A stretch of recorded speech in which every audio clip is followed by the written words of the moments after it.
চলচ্চিত্র নির্মাণ শুরু হয় 1890-এর দিকে। ওই সময় আমাদের ভূখণ্ডে চলচ্চিত্র নির্মিত না হলেও বেশ কয়েকটা প্রদর্শনী হয়েছিল।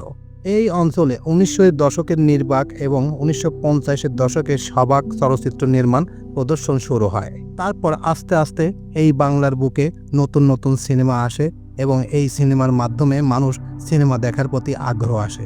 কিন্তু দুঃখের বিষয়, আসলে বাংলাদেশে এই ভালো সিনেমা আসতে আসতে হঠাৎ করে অশ্লীল যুগের সিনেমা চলে আসে। আসলে অশ্লীল যুগের সিনেমা কবে থেকে শুরু হয় সেই বিষয়ের উপরেই চমকপ্রদ তথ্য এখন আপনাদের সামনে শেয়ার করব। তো চলুন মূল প্রতিবেদনে।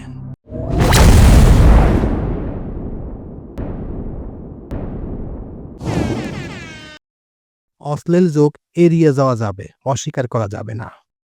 40 ও 50 দশকে তৎকালীন ব্রিটিশ ইন্ডিয়া পূর্ব পাকিস্তানের নামে ছদ্মনামে অনেক চলচ্চিত্র নির্মাণ করেছেন, তবে সেইগুলো ঐতিহাসিকভাবে আলোচ্য নয়। বাংলাদেশের চলচ্চিত্র ইতিহাস শুরু হয় 1956 সালে মুখ ও মুখোশ ছবির মাধ্যমে। পরিচালনা করেন আব্দুল জব্বার খান। ছবিতে তিনি নিজেই প্রধান চরিত্রে অভিনয় করেন। এটাই পূর্ব পাকিস্তানের প্রথম সবাব বাংলা পূর্ণদৈর্ঘ্য চলচ্চিত্র। সেই সময় এখানে কিছু উর্দু চলচ্চিত্র নির্মাণ হয়েছিল। বাংলাদেশের চলচ্চিত্র ইতিহাসে মুখ ও মুখোশের পরপরই আলোচনা হয় একজন ব্যক্তিকে নিয়ে, তিনি জহির রায়হান। 60-এর দশকে জুড়ে অসাধারণ সব সিনেমা বানালেন জহির রায়হান। তারপর সেই কাঙ্ক্ষিত মুহূর্ত 1971 সাল। শুরু হলো স্বাধীনতার জন্য সংগ্রাম, মুক্তির জন্য সংগ্রাম। 1971 সালে আমরা স্বাধীনতা পেলাম, তবে আরও অনেকের মতো জহির রায়হানকে হারালাম। বাংলা চলচ্চিত্র খানিকটা হোঁচট খেল। পরের দশকে হাল ধরেন পরিচালক আলমগীর কবির। আন্তর্জাতিক মানের চলচ্চিত্র নির্মাণে পরিচিত হলো বাংলাদেশ। এদিকে এফডিসি কেন্দ্রিক চলচ্চিত্র ধীরে ধীরে দানব আকৃতি ধারণ করতে থাকলো। জমে উঠল ফিল্ম ব্যবসা। 80-এর দশকে আমজাদ হোসেন, চাষির নজরুল ইসলামের সিনেমা দর্শন জানতে পারল দর্শক।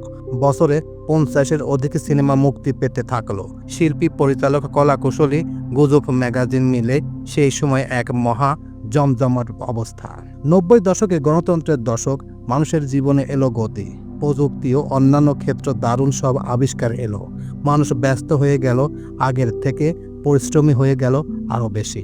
প্রয়োজন দেখা দিল মন ভোলানো বিনোদনের, দরকার দেখা দিল আত্মপরিচয় অনুসন্ধানের। প্রয়োজন হলো চেতনার। ততদিন বাংলাদেশের এস্টাবলিশ হয়ে গেছে ব্যান্ড কালচার। আমরা পেলাম কাজী হায়াত, শহীদুল ইসলাম খোকন ও তার একটু পরে আন্তর্জাতিক সম্মান এনে দিলেন তারেক মাসুদ। 90 দশকে বাংলাদেশের চলচ্চিত্রের স্বর্ণযুগ। 100-এর কাছাকাছি প্রতি বছর সিনেমা রিলিজ দেওয়ার ইতিহাস রচিত হয়েছিল এই দশকে। স্টার আগে থেকেই ছিল, তবে এই দশকে পাওয়া গেল বাংলাদেশের সবথেকে বড় সুপারস্টার সালমান শাহকে। পুরো দশক জুড়ে চলল চোখ বাঁধানো সব ছবির মেলা। কোটি কোটি টাকার ব্যবসা হতে থাকলো সিনেমাকে কেন্দ্র করে। তারপরে একদিন মারা গেলেন সালমান শাহ। গতি থমকে গেল বাংলা চলচ্চিত্রের। নতুন শতাব্দীতে প্রবেশ করেই কচ্ছপের মতো উল্টে গেল বাংলাদেশের চলচ্চিত্র, যেটা একটা গ্রিক ট্র্যাজেডি। এলো অন্ধকার যুগ। সে যুগ অসামাজিক, গোপন, একান্ত, ব্যক্তিগত, ইচ্ছাকৃতভাবেই তা ছিল অশ্লীল এবং যার সুতো কাটা হয়েছিল বাংলা চলচ্চিত্রের গোল্ডেন এজ 90 দশকে। 90 দশকের মাঝামাঝি ভিসিআরে ছেয়ে যায় শহর এবং সিডি ডিভিডি জনপ্রিয় হতে থাকে। কেবল নেটওয়ার্কের দৌড়ে বাড়ে, ফলে মানুষের দেশ বিদেশের চলচ্চিত্র দেখতে শুরু করে। আগে সিনেমা হল ছাড়া সিনেমা দেখার উপায় ছিল না। বিটিভি কয়েকটি ছবি ঘুরিয়ে ফিরিয়ে দেখাতো। মহিলারা মগ্ন হয়ে টেলিভিশন দেখতেন। সিনেমা ছাড়া বিনোদনের অন্য মাধ্যম আসাতে দর্শক অর্ধেক হয়ে যায়। ব্যবসা ধরে রাখার জন্য বেপরোয়া হয়ে ওঠেন প্রোডাকশন হাউসগুলো। তারা অশ্লীলতাকে আশ্রয় করে। একটা উদাহরণ, মোহাম্মদ হোসেন পরিচালিত রাঙা বউ, আমিন খান, ঋতুপর্ণা সেনগুপ্ত, হুমায়ুন ফরিদি। সিডি ডিভিডির আগমনের ব্যবসায় কমে যাওয়ার শুধু বাংলাদেশের সমস্যা না, প্রায় সারা পৃথিবীতে এই সমস্যা দেখা দিল।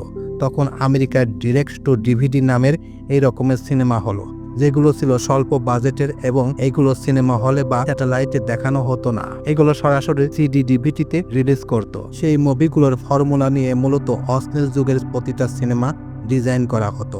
আমেরিকা, গোটা Europe, China, Japan, Hong Kong, India, বাংলাদেশে এই রকম সিনেমা হতো। তবে তারা দর্শকদের হলে ধরে রাখার কৌশল আবিষ্কার করতে পারলেও আমরা পারিনি। পরবর্তীতে প্রতিটা ইন্ডাস্ট্রি ওই অবস্থান থেকে ঘুরে দাঁড়িয়েছে এবং আমরাও। 2000 সালের পর থেকে অশ্লীলতার স্বর্ণযুগ শুরু হলো। সেই সময় প্রতি বছর 80টির বেশি চলচ্চিত্র নির্মিত হয়েছে। সুশীল সমাজ, নাগরিকরা টেলিভিশনমুখী হয়ে গেলেন এবং বিদেশি চলচ্চিত্র বেশি আকৃষ্ট হলেন। বাংলা ছবির দর্শক থাকলো মূলত গ্রাম আর মফস্বলে, সাধারণত অশিক্ষিত তরুণরা এবং যুবকরা। এরই মধ্যে নায়িকা মুনমুন ও ময়ূরীর পরিচিতি বেড়েছে। জনপ্রিয় চলচ্চিত্র ম্যাডাম ফুলি খ্যাত নায়ক আলেকজান্ডার বউ খানিকটা নাম পরিবর্তন করে লিডে চলে আসলেন। মান্না তো আগে থেকেই ছিলেন, রুবেলের উপস্থিতিও ছিল দেখার মতো। রিয়াজ ফেরদৌসের উপস্থিতি খানিকটা কমে গেল, তবে হঠাৎ হঠাৎ দেখা যেত। অমিত হাসান প্রধান সারিতে ঢুকে গেলেন। নায়িকাদের মধ্যে আসলেন পলি, মনিকা, এরা মূলত গল্পের ব্যাকআপ হিসেবে থাকতেন। ওদিকে ছবির যাবতীয় অশ্লীল কাজ কারবার করত সাইড নায়ক নায়িকারা, ডন, মেহেদি, সোহেল, আসিফ ইকবাল, আবরাজ খান, শিখা, ঝর্ণা, শাপলা, শায়লা ও নাম না জানা অজানা অনেক শিল্পীদের। 90 দশকের নায়করা অশ্লীল যুগে উপস্থিত থাকলেও নায়িকাদের উপস্থিতি অনেকে কমে যায়। পূর্ণিমা শাবনূর মান্নার সাথে কিছু ছবি করেন এবং ছবিগুলো বেশ সংযত ছিল। রুবেল মান্নার সাথে জুটি বেঁধে কিছু ছবিতে অভিনয় করেন পপি। 90 দশকে নিয়মিত পরিচিত মুখ নাসরিন ছিল অশ্লীল যুগের কি রুলে।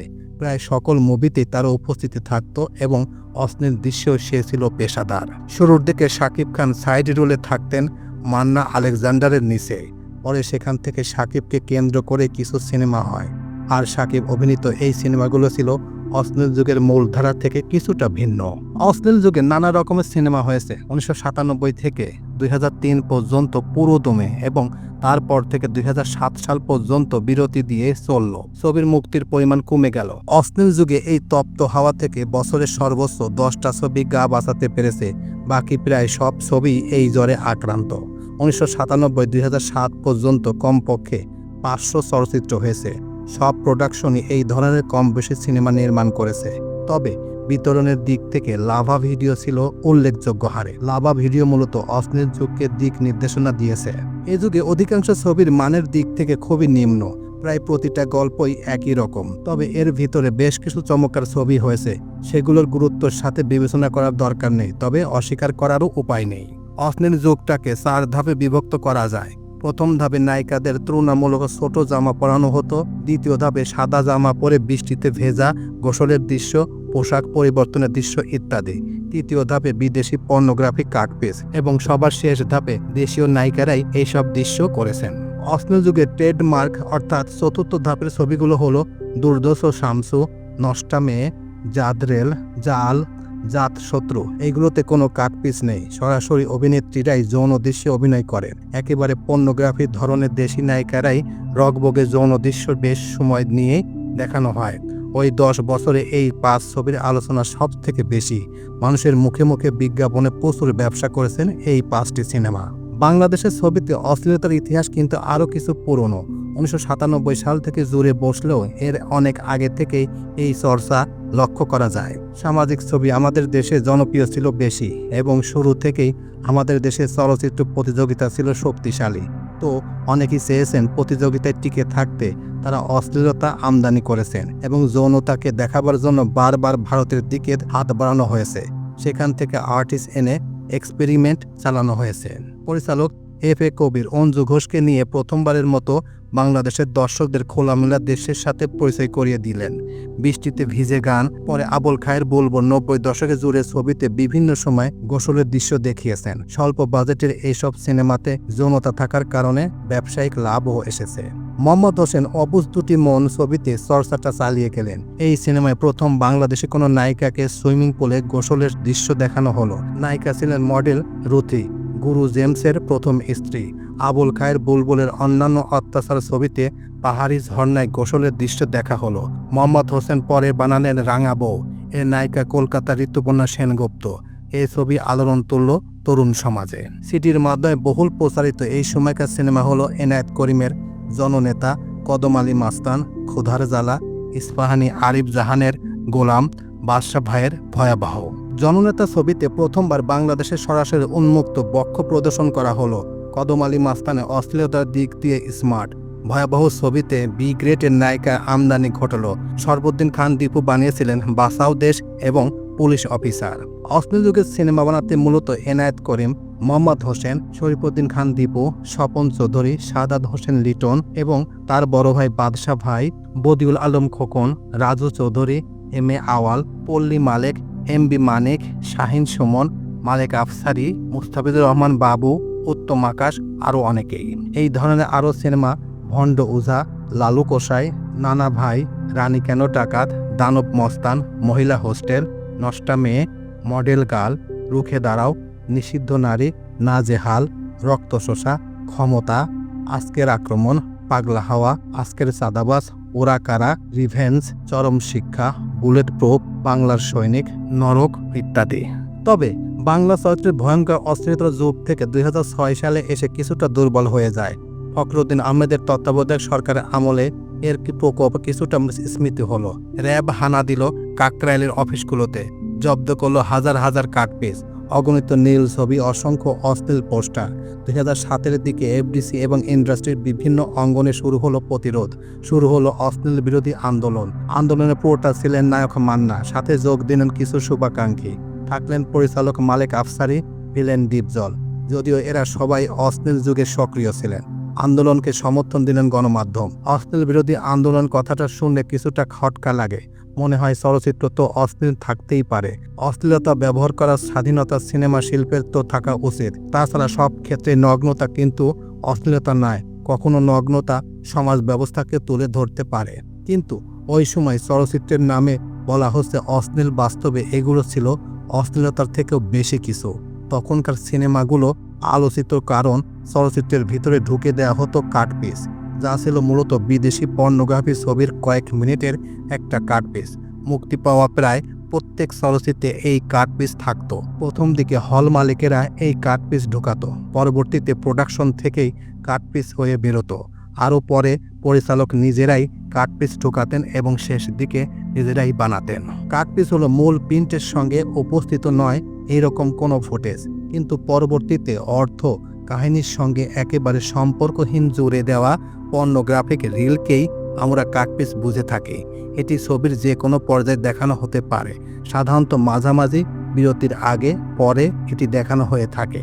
সাধারণত এটি একটি গানের দৃশ্য হয়ে থাকে, তবে স্নানের দৃশ্য হতে পারে, এমনকি সঙ্গমের দৃশ্যও হতে পারে, এমনটা বলেন শিক্ষক ও গবেষক ফাহমেদুল হক। অশ্লীল বিরোধী আন্দোলন মূলত কাটপিসের বিরুদ্ধে আন্দোলন, তবে বর্তমান আইটেম সঙের সাথে অশ্লীল যুগের তুলনা দেওয়ার কোনো প্রশ্নই আসে না।